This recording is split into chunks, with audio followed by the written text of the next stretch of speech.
manakala pada hari setelah kita keluar kita akan merasa panas. Padahal tubuh kita tidak tersentuh dengan matahari. Tapi kenapa panas? Begitu pula roh dengan jasad. Ada pendapat ulama yang disiksa itu adalah roh. Tapi roh itu masih ada hubungan dengan jasad. Maka manakala roh disiksa, jasad itu disiksa. Sebagaimana matahari diterbangkan di bumi yang tepat, kulit kita tidak tersentuh dengan matahari, tapi hanya sinar matahari yang tersentuh, tapi kita akan merasa. Begitu pula dengan roh dan nyawa. Ini alat belajar. Ini jemur ni nak kaya dia. Mungkin urang kan saya ada tu dengan jalan kerap pasar. Hai urang sahabat nangon tu. Yan ada sah urang bukunya, hai urang je tak besar orang haji. Ya. Yang urang melakukannya yang besar. Yan. Pindah dirinya masa yang yang itu. Bukan? Kan punya pindah diri masa. Tidak yang itu punya gara-gara itu gendamnya teh. Pindah diri. Tahu. Yang kalau Allah nak tahu. Ya. Untuk bantu urang yang kan ada mati punya. Jangan lagi.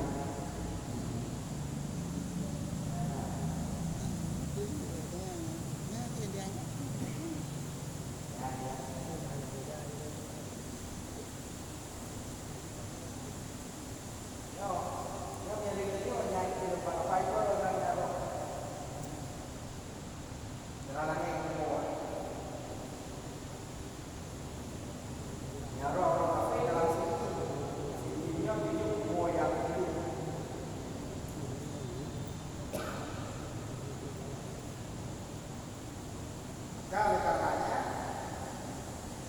karena yang disiksa roh,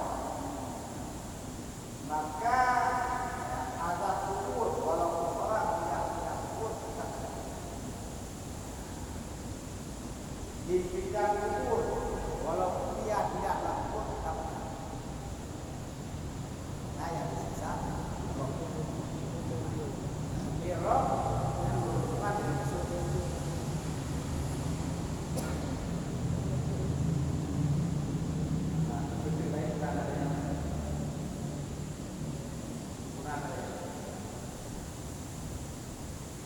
Jadi yang itu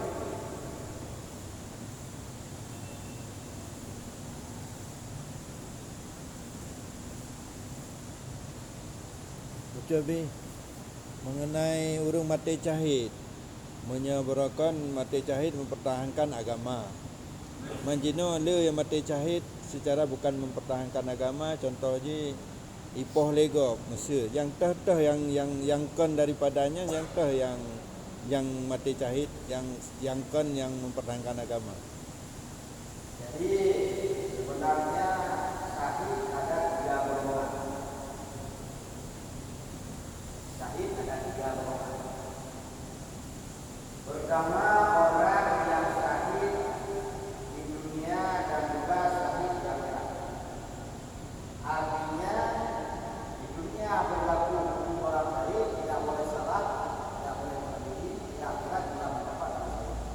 Ini adalah khusus kepada orang-orang yang bergerak mati di dalam peperangan dengan sebab mempertahankan agama. Ini orang yang syahid di dunia. Dan yang kedua orang yang syahid di dunia. Artinya hukum dunia berlaku hukum orang syahid, di akhirat tidak mendapatkan kafir. Orang yang berperang dengan kafir tapi bukan untuk mempertahankan agama, tapi untuk harta. Itu bagi yang dia lawan kafir, bukan ulama.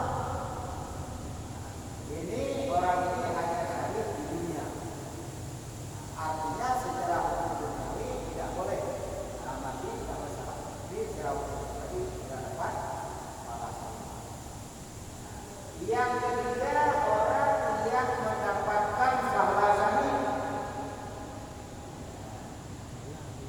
di akhirat, tetapi di dalam hukum dunia tidak berlaku hukum orang syahid. Ini orang yang dibunuh secara aniaya. Aniaya walau pada bentuk tetap menangkap orang syahid.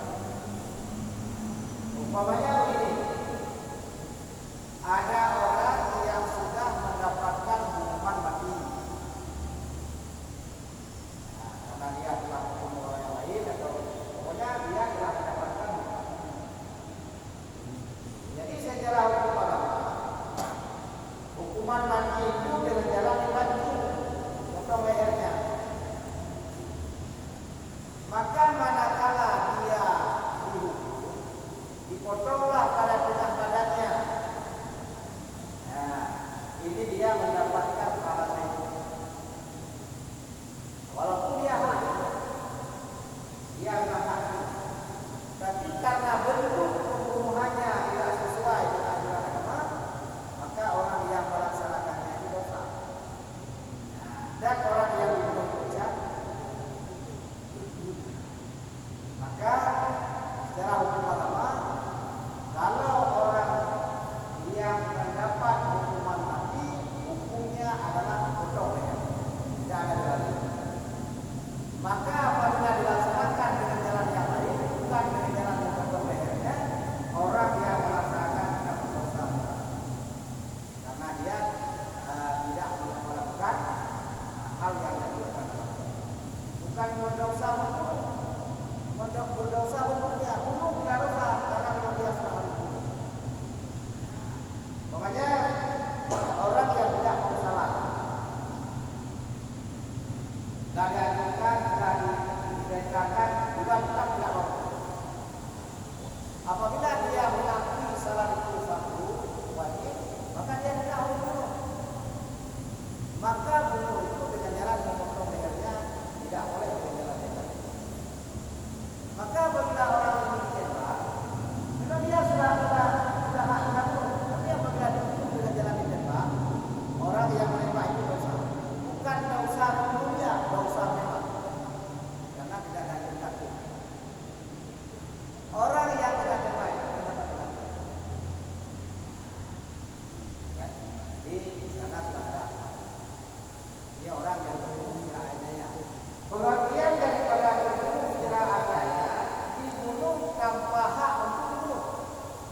Itu bunuhannya ya. Tapi apabila orang murtad, orang sudah keluar dari Islam, ya, ada orang memotong leher dia. Ya, ini bukan bunuh secara aniaya namanya.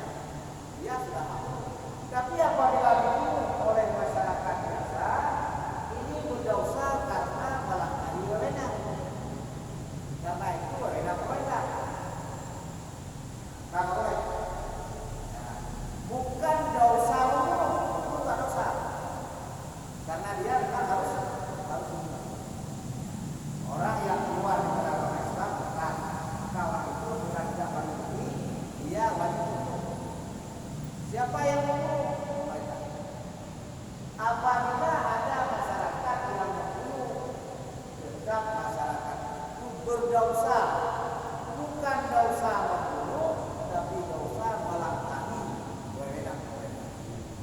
Baiklah. Dan yang kedua, orang mati kala melahirkan, walau anak zina. Masalah dosa zina lain, masalah pahala syahid lain. Orang berzina hamil, jika dia melahirkan nanti pahala syahid dapat, dosa zina dapat. Nanti di akhirat naik kemana? Siapa lebih besar, situ lahir. Tuntunan. Kalau lebih besar pahala syahid, sudah tahu dia akan berzina. Tapi kalau lebih besar dosa berzina, ya masuk neraka walaupun dia mendapat pahala syahid. Itu tuntunan. Ada yang tahu? Dan orang mati kena penyakit MM. Wabah. Dan orang yang mati pada COVID. masalah penyakit tersebut.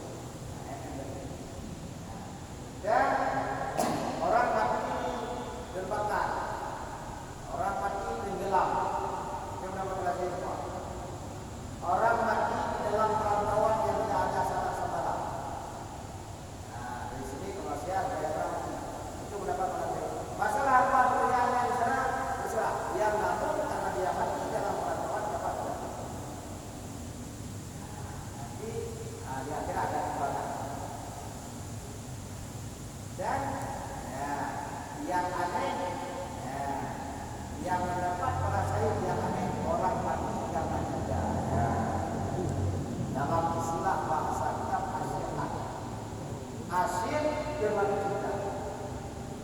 Walau kepada anak laki-laki. Tapi dengan catatan orang mati karena cinta diberikan baik dengan catatan cintanya itu disembunyikan. Dia tidak melakukannya sendiri dan tidak dilakukan hal-hal yang diharapkan. Apabila ada orang yang demikian, mati karena menahan rasa cintanya itu mendapat balasan. Dalam istilah bahasa Arab dikatakan asyukat. Bintang tak Dan sampai. yang melakukan Ai kau pegangan dengan.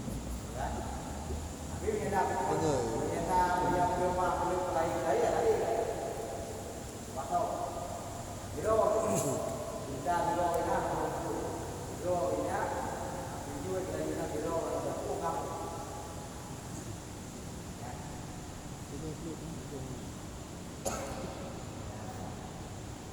Cinta enggak kesampaian. Ada mau berarti. Tahanan ada. Apa itu? Abu ada. Kita akan